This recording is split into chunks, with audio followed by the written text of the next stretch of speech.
I'd like to welcome everyone to this morning's webinar, Why Timber is Leading Construction's Net Zero Recovery, which is hosted in association with the Confederation of Timber Industries. I am Thomas Lane, the Technical Editor of Building. The industry has suffered a massive setback because of the lockdown. The Construction Leadership Council has set out a three-stage road to recovery plan to be delivered over 2 years. Modern methods of construction will be a key part of helping the industry achieve the aims set out in the roadmap. Timber is an important part of that recovery and has a crucial role in helping us move towards the 2050 net zero carbon target.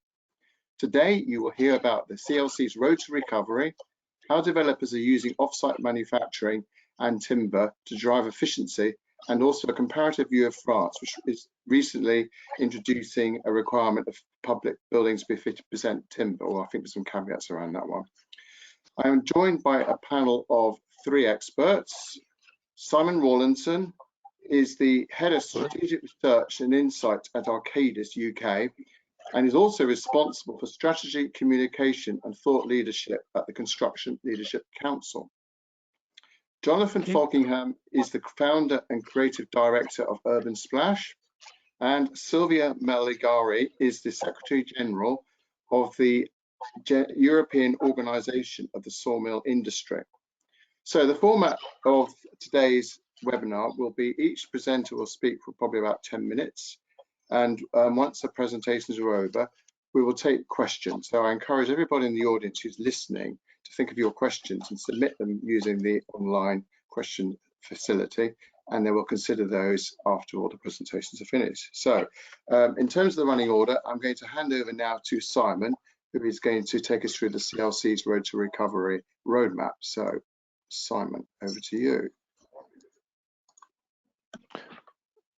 Right.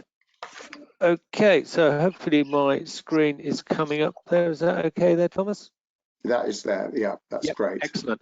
Well, firstly, thank you very much for having the opportunity again to present the roadmap to recovery.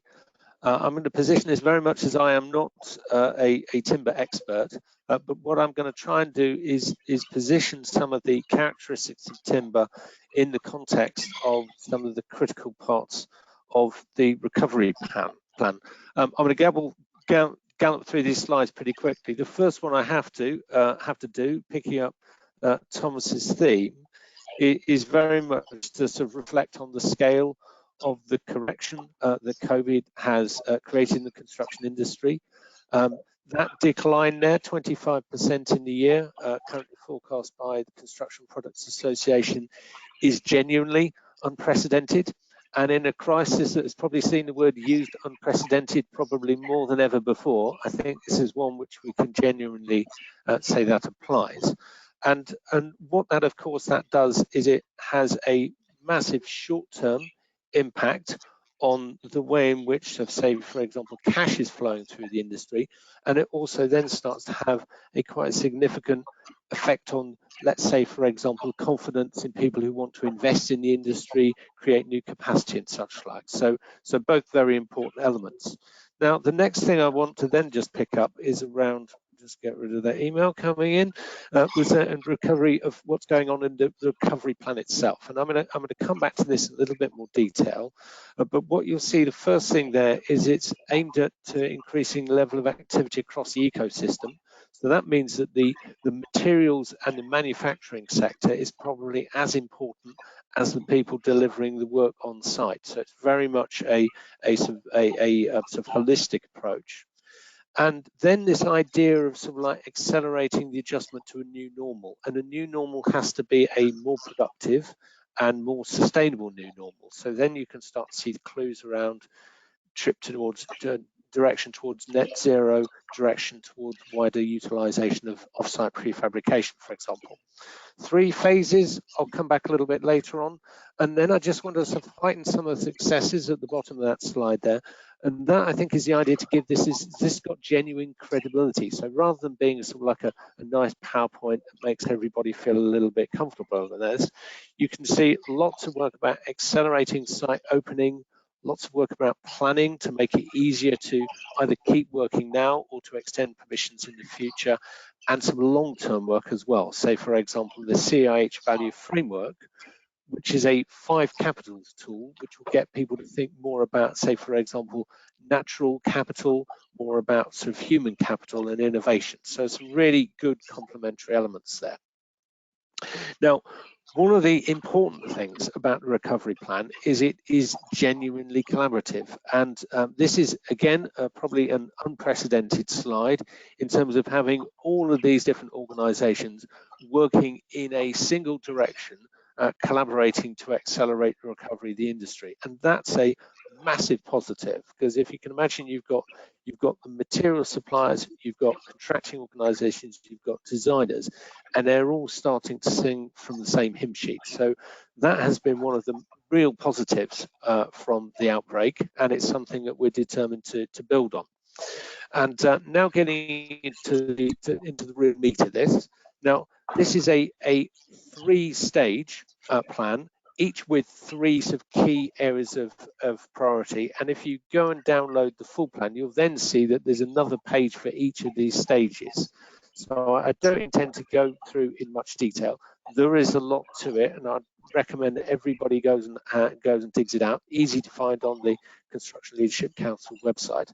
You'll see that Restart is focused on trying to get as much of the existing work going on as possible. And if you think about something like the recent announcements around retrofit funding, fast money to get as many people working on site as possible. And once you've got that set up, that's a project, that scheme up and running. So very important that you get that money flowing through quickly. The reset stage is more about saying, how can we give the supply chain greater confidence around the workload that's coming up, and also how we can use some of the clever things that have been developed, say, over the last couple of years with the Construction Innovation Hub to address the productivity challenges that we're going to have post-COVID. So rather than thinking, let's go back to doing what we did before, we can't be as productive because we can't have so many people working on site, we're now thinking about what can we do about component utilization, for example, to mean that we need fewer people on site and therefore we're more resilient. And then the final bit about reinvent, that's probably the area that actually aligns most strongly with the net zero carbon and the product innovation elements. You'll see that the bit about transformation, that really knits in the work of the Construction Innovation Hub now into its 2nd year of operation. So really important that we start to take the learnings from the work which they're doing. Then the work around Procure for Value, which was launched last week on the 2nd anniversary of the sector deal. So again, some great work there. And then this idea of partnership. And if you can imagine, really strong partnerships between manufacturers, between standards organizations, between clients, designers, to start coming up with these great solutions. Now, just then to like getting that into the sense of some concrete, what are we going to get out of this? I've split this into UK PLC and construction sector, and I think it's always worthwhile reflecting that all of the stuff around the sector deal, all of these kind of recovery plans, they're generally set around delivering better outcomes to UK PLC. And you might have noticed that Rishi Sunak, in launching the comprehensive spending review this week, had a really strong push saying we're going to be making sure that we get value for money and outcomes from these things. So very important. So valuable economic and social infrastructure, so better schools, hospitals, homes you'd expect. So that's a good sign for us as a sector. Reducing carbon emissions perfectly aligns with the timber agenda. And then some of these societal needs, I think, would also include introducing more manufacturing capacity in local areas, so resilient industry. And on the side of the construction bit, the elements I'll probably highlight here are the ones around the innovation culture aligned to productivity, and the skills and industry diversity bit. And that's people, and it's also players as well. And just wrapping up in terms of what does that mean for the timber sector, and I've obviously not put a no in there, but I put some maybes. And So you'll see there's a very strong alignment to net zero carbon, as you'd expect. And of course, that's something which will have to be detailed out over a period of time. More strongly, there's a really massive push towards component-based design. So again, if somebody wanted to have a look on the website around platform-based design principles and think about how timber components might fit into that, that's a huge opportunity. I've talked about value models based on 5 capitals, so a very strong element, again, which we can push, so it's pushing against an open door, and this idea around investment and skills. Now, the maybe bit is element of it's a 2-year program. So has the industry got the investment and the scale to respond to this, particularly thinking a lot of structural timber comes from Europe at the moment rather than the UK. Then we've got to think about a lot of the spend is actually going to be around remediation rather than new build. So there's a question mark around how quickly the new build sector can come back.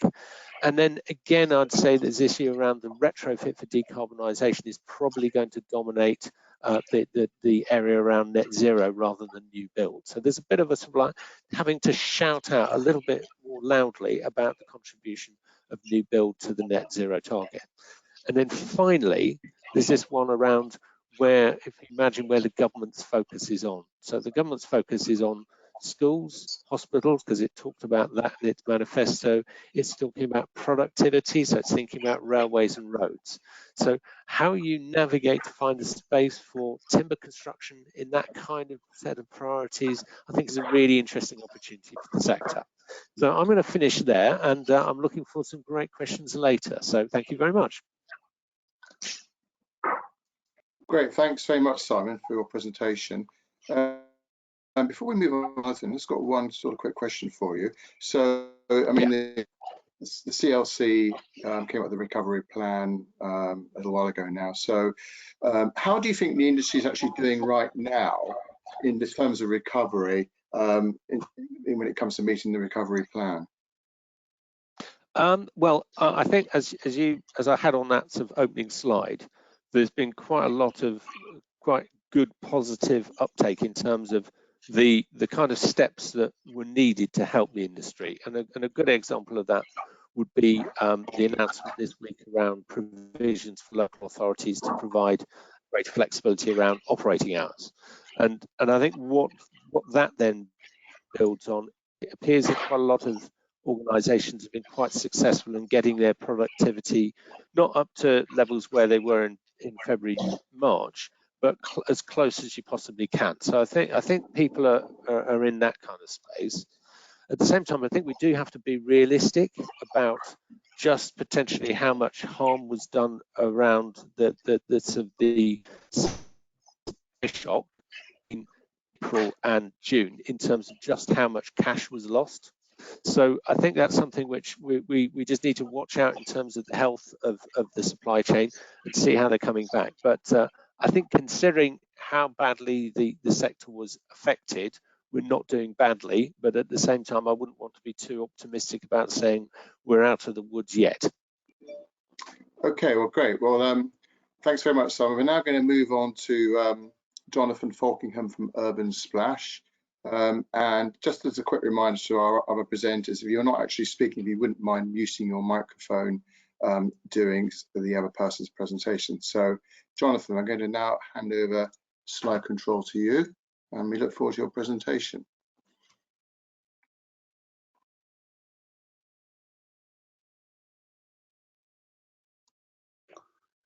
I think.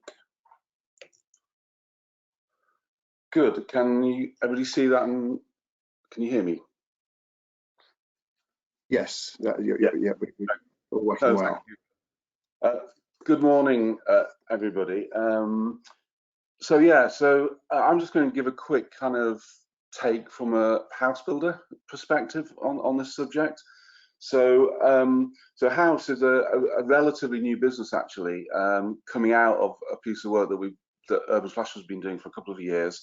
Last year, we formed a really important partnership with Sekisui House, who are Japan's largest house builder, building something like 50,000 homes a year. So on a world stage, they're a big player.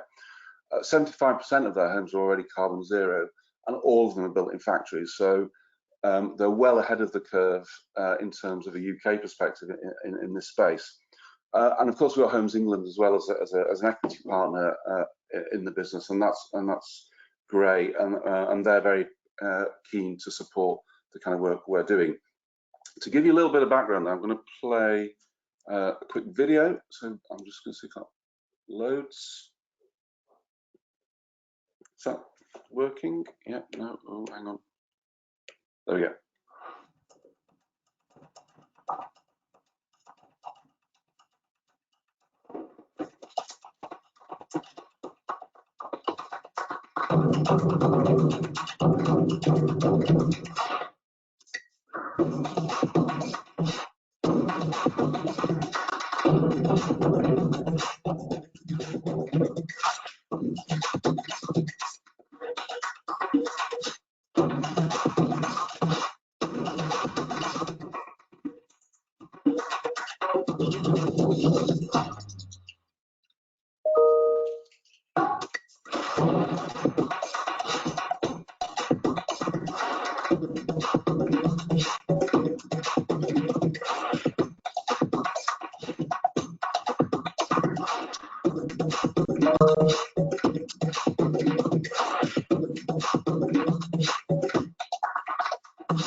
Great. So, and the reason I put that in really is just to kind of give a bit of a scene setting to our aspirations as a business. We really want to disrupt the house building industry in the UK. It's, in our view, it's kind of stagnated really, and doesn't provide customers with an awful lot of choice. And we think there's a huge market there to do something slightly different. Where we are at the moment is we've got an emerging product range, and that's just some of the stuff you can see on the screen there now. And you know, there's a few key things in here which all of the products share in common, and that is we want our homes to be bigger generally, because UK's got the smallest homes in Europe, and actually they've been getting smaller over the last 20 years. We want more flexible homes because actually the house building industry doesn't really give a lot of choice here, so we want to give customers the ability to configure their own homes and create homes they want to live in for themselves. And we want our homes to be naturally as sustainable as they possibly can be, and that's a journey we're on. We haven't got it right yet, I wouldn't say, but we're definitely ambitious in our plans for that, and certainly with Sekisui House, keen to push that as hard as we can. You know, and getting modern, well-designed homes, you know, which I think is missing in the market, is really key to us. And the big thing I think there is factory standards, and that's about providing not just quality, but speed, lower waste, less energy, and less noise and disruption on site. I think all those things are key, I think, to this conversation. A key product, I'll be very brief on this, a key product we've developed, the first product actually is called Townhouse. It was in the video, you saw a few images of it. It's effectively a 2- and 3-story house. Customers can configure it, you get 72 house types, loads of finishes, it's modular. We build it in our factory, we build timber cassette wall panels, we assemble wall panels into boxes, into pods, so that's them being assembled there. We then completely fit them out, so they're completely finished internally. We shrink wrap them and deliver them to site. So that's one being delivered there.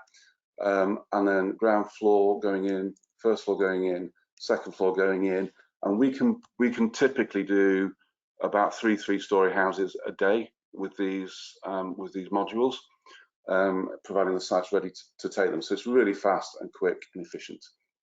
And then of course we've got to zip up at the end. And there's a completed scheme up in the northeast, one in Salford. So we've done quite a few of these houses now, and we're refining the products as we go. So that's in the factory. It's all timber, and timber's given us the flexibility, I think, to be able to deliver that particular product, and it works really well. But I wanted to particularly talk to you about Mansion House, which is a product we've been working on for a couple of years. It's a mid-rise apartment building. So I'm just going to move on. And the idea is this will be a key part of our range. We'll be able to do it on lots of our sites. So typically it's 4 floors, 5 floors, or 6 floors.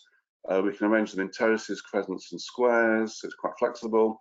And then the floor plans are quite key here, because one of the things we're keen to do is make sure all our homes dual aspect. They've got high ceilings, really good lights. So this is a dual aspect plan arrangement, and for apartments, you don't see very much of this around actually. So it's 2 apartments nested around a core. So you do get cross ventilation, you get great views, and you also get lots of natural light. Importantly, like our townhouse product and all our products, our customers get to choose the fit out. So on these plans, you might be able to detect there's some variance, but you can effectively get a 2-bed, 2-bath kind of conventional arrangement into the space. But you can also get have an open plan kind of loft apartment if you want, and other choices in between. There's 9 different choices. We've got planning for quite a lot of this over the UK. This is the one in Manchester, which we are building at the moment. Now, I mean, interestingly, we couldn't build that in our factory because it didn't really suit volumetric. So we really had to explore, well, what other approaches could we take? And we looked at everything actually. And we're particularly drawn to this kind of diagram really, that there's been a lot of focus on operational carbon in the house building industry, and that's very relevant to customers. So that's about how much energy they may or may not use. But actually, there's this whole thing about the embodied carbon, the whole life carbon, and we're keen to do what we can to tackle the embodied carbon side of our business. So as part of our explorations, we became very interested in engineered mass timber, and in particular, cross-laminated timber. It's a relatively new technology in relation to more established technologies, but it does really open up some amazing opportunities for the industry. You know, and I think people might be familiar with diagrams like this, but there's a virtuous circle here with using timber, renewable timber, and you know, and that's part of the story. But for us, you know, if we're not going to go volumetrically, we want to go MMC and component based, and keep it as simple as possible so that we can build quickly, efficiently, and to very high standards. So cross-laminated timber is fantastic. You can turn it up, you know, it turns up. We can just kind of put it together very, very quickly.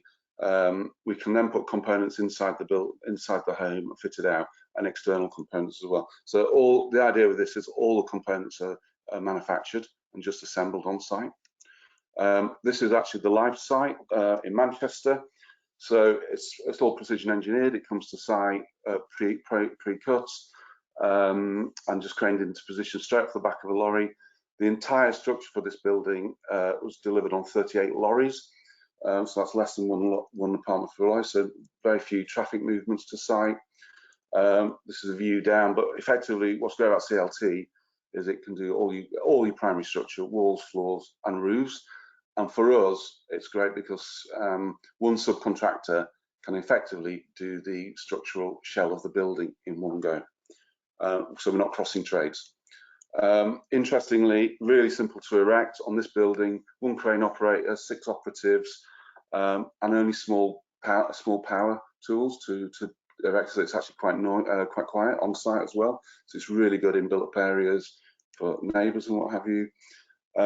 Zero waste. I mean, this isn't from our site, but actually there's no waste on this because we're not cutting anything up or doing anything. We're just assembling. So no skips required in this phase of the work. So really great. And this is it probably a couple of months ago now, but took 12 weeks to install the whole structure here.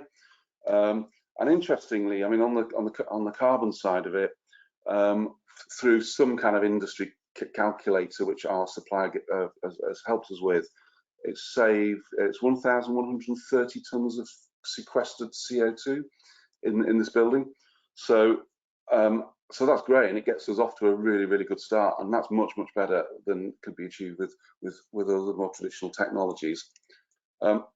However, we've still got to finish the building, so that's not the end of the story on the carbon footprint side of it. So we've clearly got to deal with all the exterior components, but we're trying to keep them as simple as possible. And like with the CLT, we can turn up on, it's an assembly thing on site, not a making thing on site. And internally, it's the same thing as well. But I think one of the things that really excites us about CLT is that there's a material that can do so many different things, and it can deal with structure, we can deal with fire, we can deal with sound, we can deal with compartmentation and party walls. But it also looks really great, and it actually isn't used much in this way in the UK. It is in private houses and stuff like that, but not many people expose it. And what's great about exposing it is we can minimise finishes, so there's less materials going into the building at the end, and that saves on time, saves on money, and saves on carbon footprint. And we think it looks really great, and customers will really, really love it. So these are just some images of it. Ceilings are 2.7 high, 2.8, in fact 2.8 meters high. Yeah.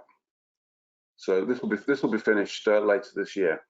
So I'm going to conclude now, really. I mean, as a business, we're on a journey with this. We certainly don't have all the answers. We're very excited about what we can do with some of this technology. We do believe that mass engineered timber is exciting, and we can deliver great buildings with it. And I think it will really help. It could really help the industry achieve some of its carbon reduction targets. And we as a business are very, very committed to exploring this further and introducing it to a wider product range. And this, for example, is our current sales suite design, which we'll put on all our sites. This happens to be in Cambridge, and here's one being built now. And we think it's great because it kind of demonstrates what you can do with CLT. I think it'll be great for engaging customers and inspiring our customers and bringing them on the story, bringing them on the journey with us on that. But I think that is me. I hope I've stayed within the 10 minutes. Thank you. That's great. Thanks very much, Jonathan, for your presentation. It's really interesting. I was thinking about your relationship with Sekisui House, which is I've seen the videos, amazingly automated production process using robots, a bit like a car factory. I mean, thinking about timber and the potential of timber, how does timber lend itself as a material that you would process in a factory to a very highly automated production system? And this is something you're exploring. Yeah, I mean, certainly with the CLT, that is fully automated. If you've been to CLT plants, you'll see how they do that. So that's great. In our factory, we're on a journey with this. I mean, we're still building fairly conventionally. You could argue we're building pretty much like we'd build it on site, just in dry conditions. But the tech is out there to mechanize all of that.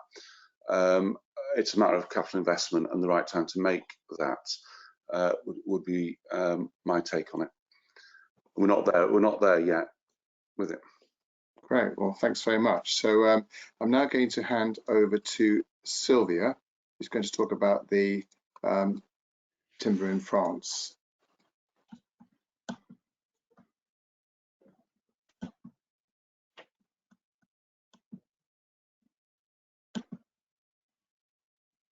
Okay, can you see the presentation or not yet? Yes, we can. You just need to maximize your screen. Yeah, just 1 second. Sorry for that.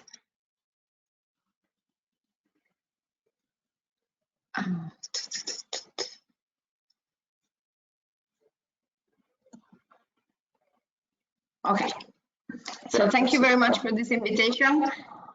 Silvia Melegari, I am the Secretary General of the European Organization of the Sawmill Industry. My presentation is just a little bit broader than just talking about what is happening in France. We are going to start with some numbers that are essential, because when we are talking about wood promotion, we cannot disregard the wood availability. So let's look at some numbers.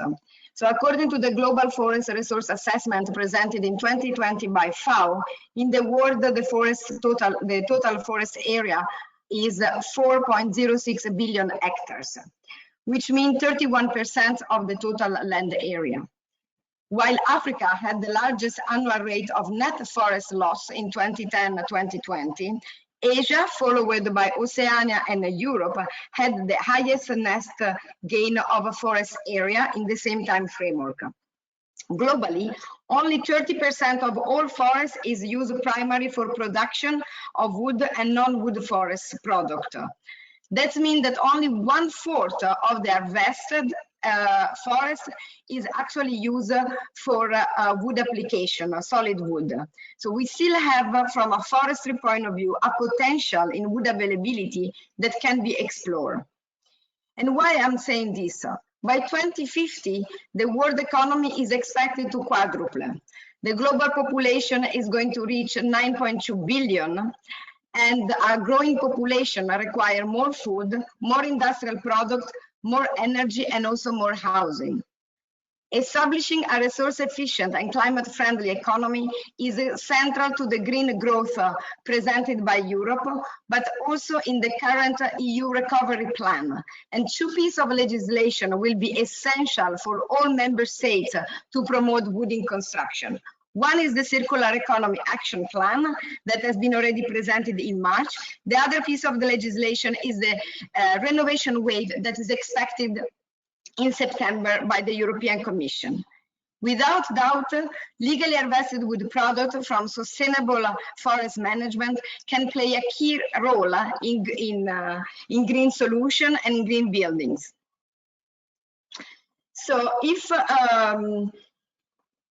we look at the forestry sector, we have overall a positive effect that is estimated to 600 million tons of carbon dioxide equivalent annually. And this corresponds to 20% of all fossil emission in the European Union. It has been published in a recent study titled Climate Effect of the Forest-Based Sector in the European Union. So there is no doubt that harvested wood product has a key role in decarbonizing overall the economy and the building sector. So as I mentioned before, there's not only France that is promoting actually the use of wood in construction. If we look at the national accounting plans produced by member states under the LULUCF regulation, just to mention three countries, Austria, Finland, France, have all recognized that timber in construction play a key role.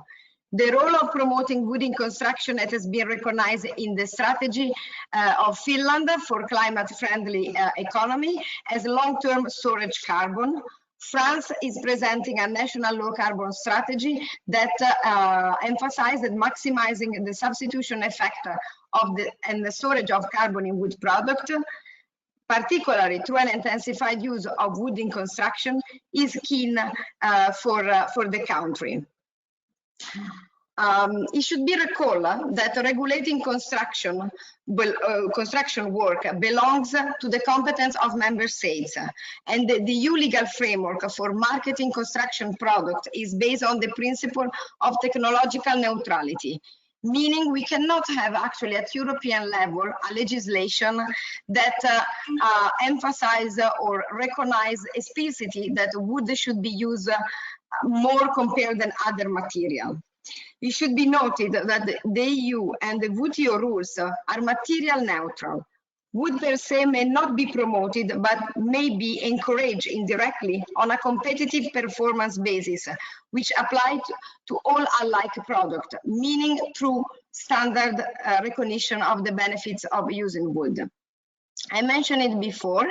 On 11 March, the Commission has adopted the Circular Economy Action Plan, which highlights the benefits of long-term carbon storage in the wooden and construction. The European Commission is expected to publish by 2023 a regulatory framework for certification of carbon removals. At the same time, the work will already start in September to try to understand how this regulatory framework can work. And the European Commission is also already starting another revision, the revision of the construction product regulation, in order to include in this regulation all aspects related to circularity of the material. As I said before, the Renovation Wave initiative that is key for the recovery plan presented recently by the European Commission and expected to be published in September is going to be a tool for promoting more wood in construction. The European Parliament, and in particular the ITRE committee, has already highlighted the benefits of our material in building renovation and new building construction.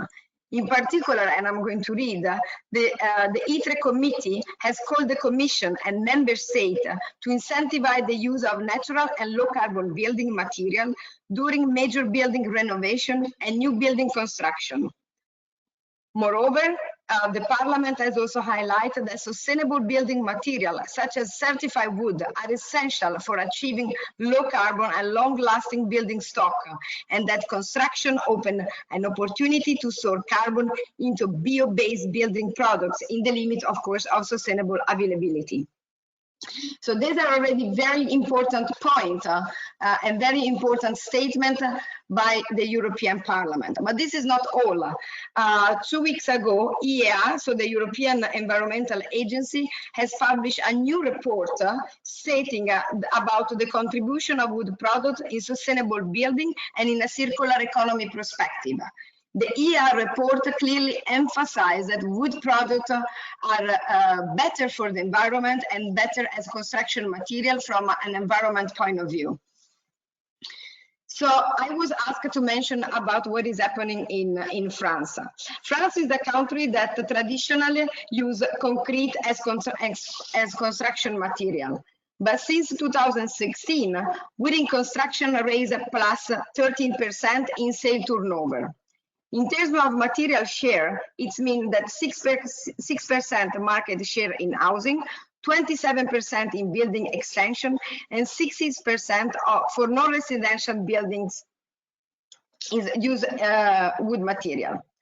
France is characterized by hardwood wood species. For this reason, the France government is not only encouraging the use of wood per se, but is linking this to the hardwood wood species, and they would like to invest much more in hardwood species used in construction.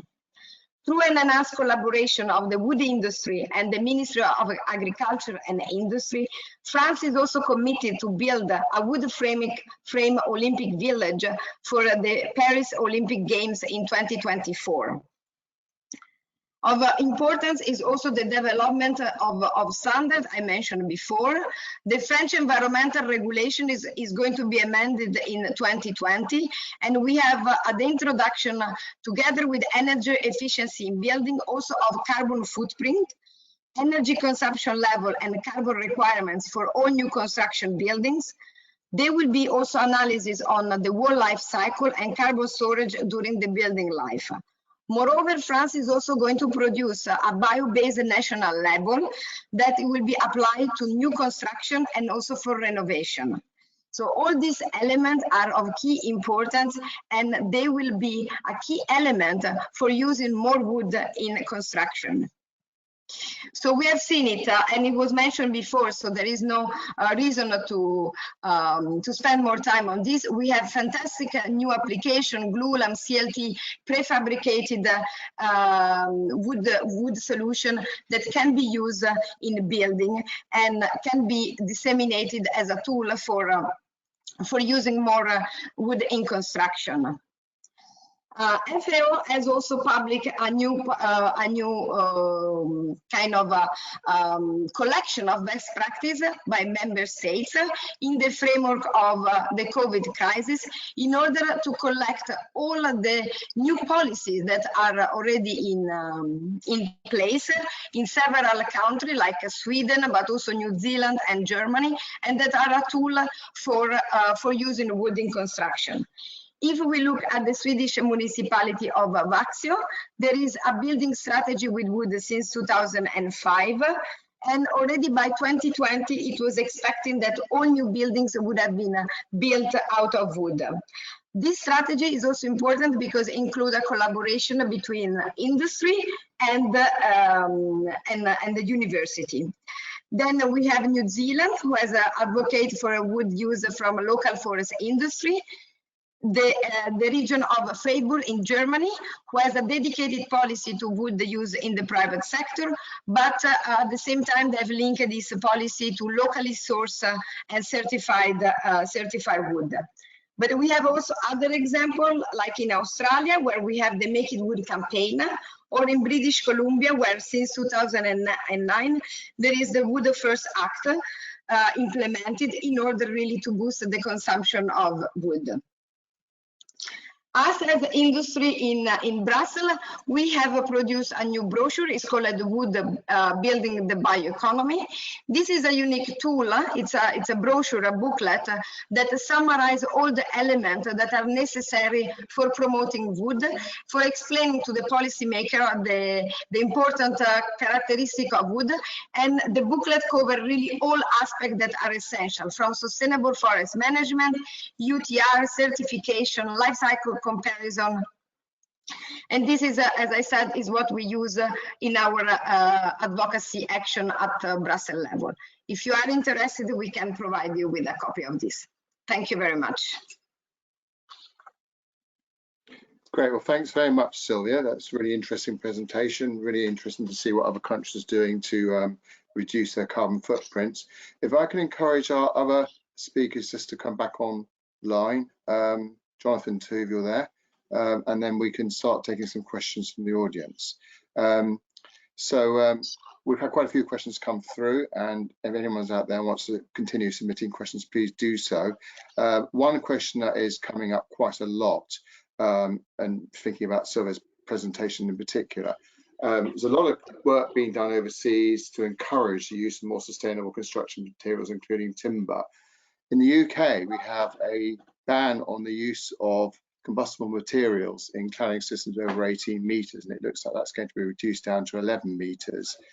This seems to be rather inconsistent with our 2050 goal of net zero carbon. What are your thoughts of the panel on this apparent contradiction? Who'd like to go first? As the non-expert, I can plug one in there. I think I think this is one of the classic situations where you have a very immediate problem, building safety, which gets a blanket response to it, and then you almost on the other side, you then need to start thinking about how practically do you get that to work within the wider context of net zero and such like. So I think my understanding of the position in the UK is that the timber industry is asking for exemptions for structural components, and that to some extent. So what you're trying to do is you're trying to bridge together the clear intent to give people the confidence that their homes are safe, and that is an absolutely essential priority for the industry. But at the same time, then you build in long-term flexibility to be able to use products, which clearly I can imagine it would be massively difficult for the kind of structural timber that Jonathan was demonstrating to catch fire in the way that say, for example, happened with combustible panels in Grenfell. Yeah, I mean, I think this is a huge issue, really. I mean, the project I showed, Mansion House, I deliberately showed that in a sense because this will get caught up in the ban if it happens. Now, interestingly, the proposed ban isn't evidence-based. The government have said that in their consultation document, and we, as a business, take fire safety and safety of other things very, very seriously. We've got one of the world's expert fire consultancies, Alton Fire, have actually done the fire strategy for the building. They're confident it's fine. So it puts us in a very kind of strange position where we're getting expert advice saying, well, what we've designed is okay, but the blanket ban would just kind of take that away. And I think the issue for us as a business would then be, and I think it would probably affect other businesses like ours, to what extent could we justify further investment in R&D, testing, my big fear is that if the ban goes through as proposed, and it may well not do, but if it does, that it'll actually take a lot of the investment out of research and development into what is a nascent industry, but a very, very important industry. And there's lots of knowledge and expertise in the UK on this topic as well. And so I think government have got to wrestle with this confinement. So I think if the ban goes ahead, but with the exclusion of structural timber, that's positive. I think when you speak to fire experts, quite a lot of them are saying the ban full stop isn't the right thing to go, the right way to go anyway. But I think the structural timber would really help businesses like ours, because that's where we want to invest time and effort. And Jonathan, I mean, as a point of interest, it's really only relates to cladding. I mean, is it viable for you, assuming the ban goes ahead, to continue using CLT for floor slabs and internal structure, but using an alternative system for the facade? Yeah, I mean, we've started to look at that. I mean, it's not ideal by any stretch of the imagination, and again, it's not evidence-based. You know, I mean, we're in the process of scoping out a load of very specific tests, fire tests, so we can actually test them in laboratories and get the test results for that. And I'm kind of hoping that we might have that in time to kind of persuade government that that actually what we're doing is safe. Can I just make a further build on that? And this is in connection with the work that the Construction Innovation Hub is doing, which is combining sort of the design and also the certification by BRE of standard components. So what Jonathan's just described there, which gives people confidence that things will work and will be safe in a fire context, is very much supported by the idea that you use repeatable components that are proven to operate.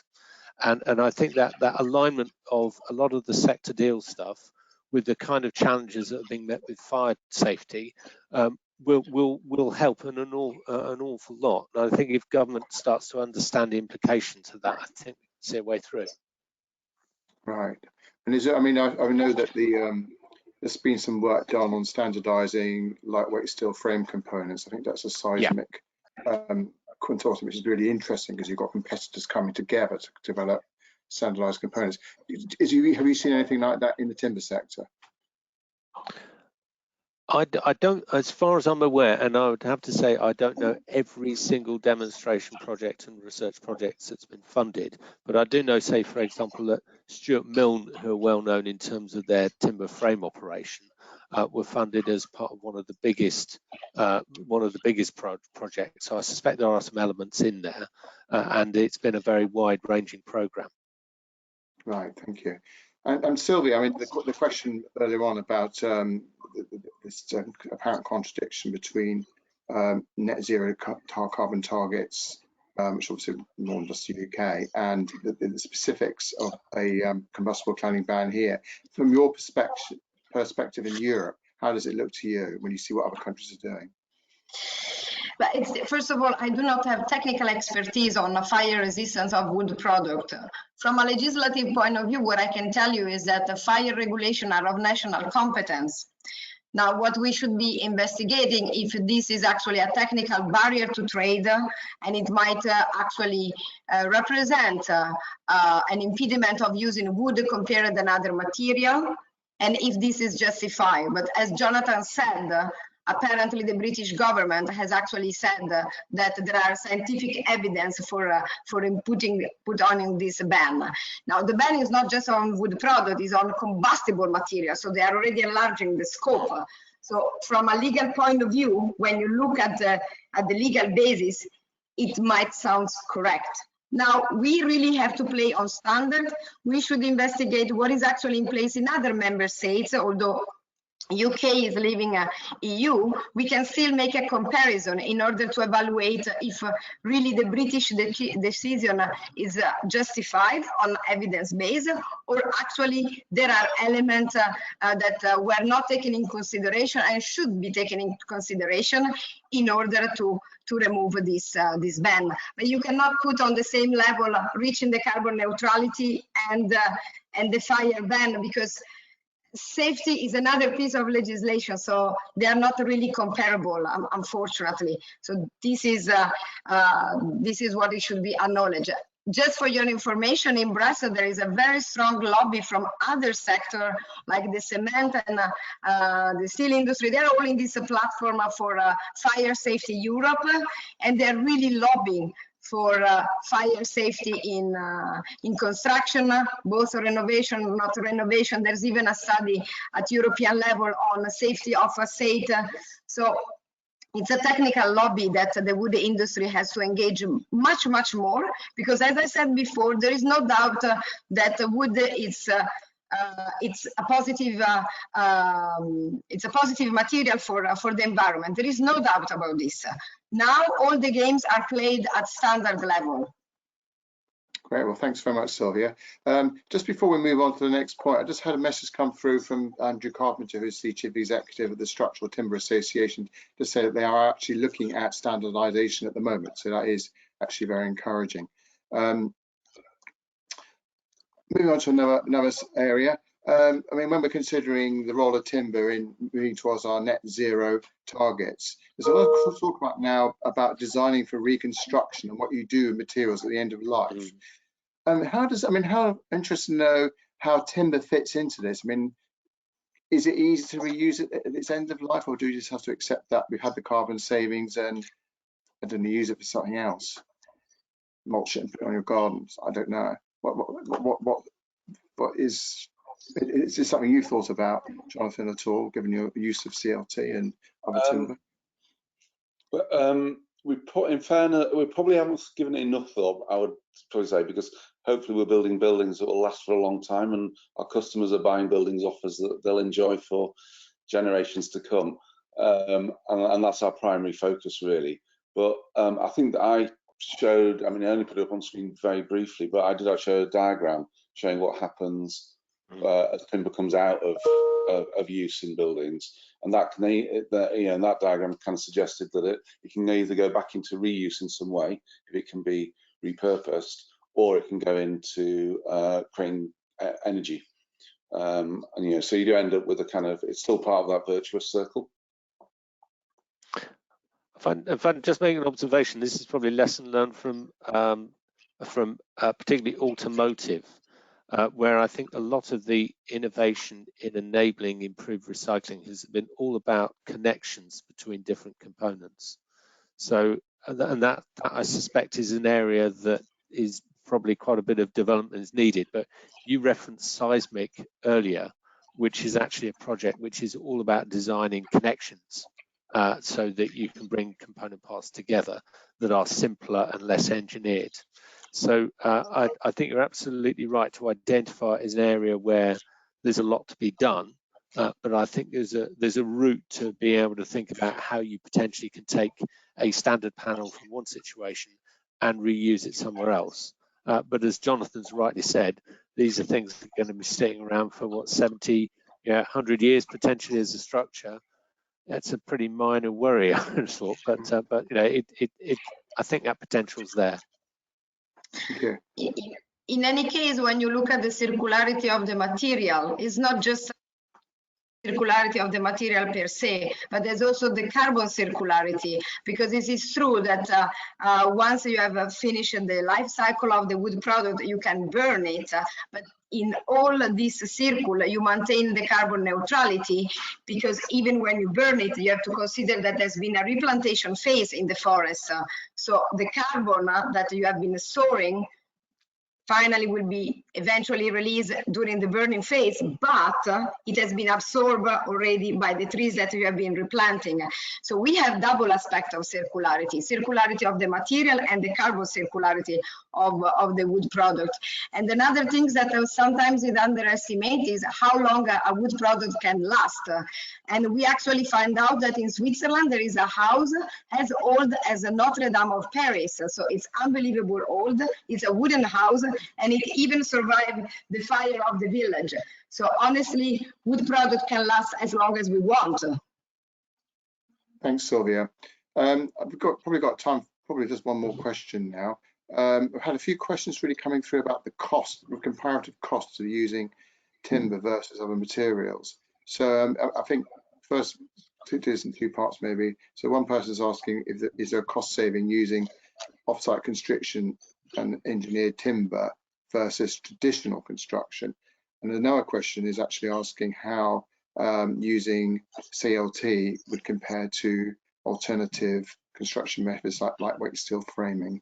I guess, Jonathan, you probably looked into this in some detail. Yeah, I mean, the answer at the moment is probably slightly more expensive on the CLT than you would do it traditionally. But I think for us, what we're trying, with CLT at the moment, virtually every building that gets built is a one-off building. So every time you design it, there's a whole design team done and you have to do all the engineering calculations. So what I'm quite keen on the idea is that we standardize components that we can make buildings out of that have been designed once and engineered once, and also we can get volume into we can place volume with the manufacturers, and I think we'll get the cost down then quite a bit.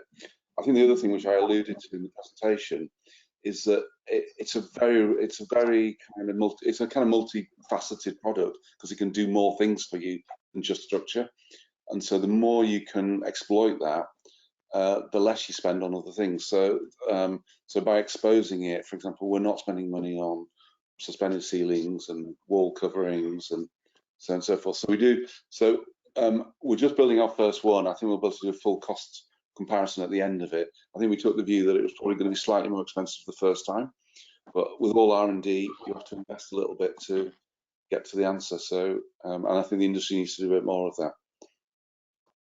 Okay. And just adding on that, and I totally agree with Jonathan around volume.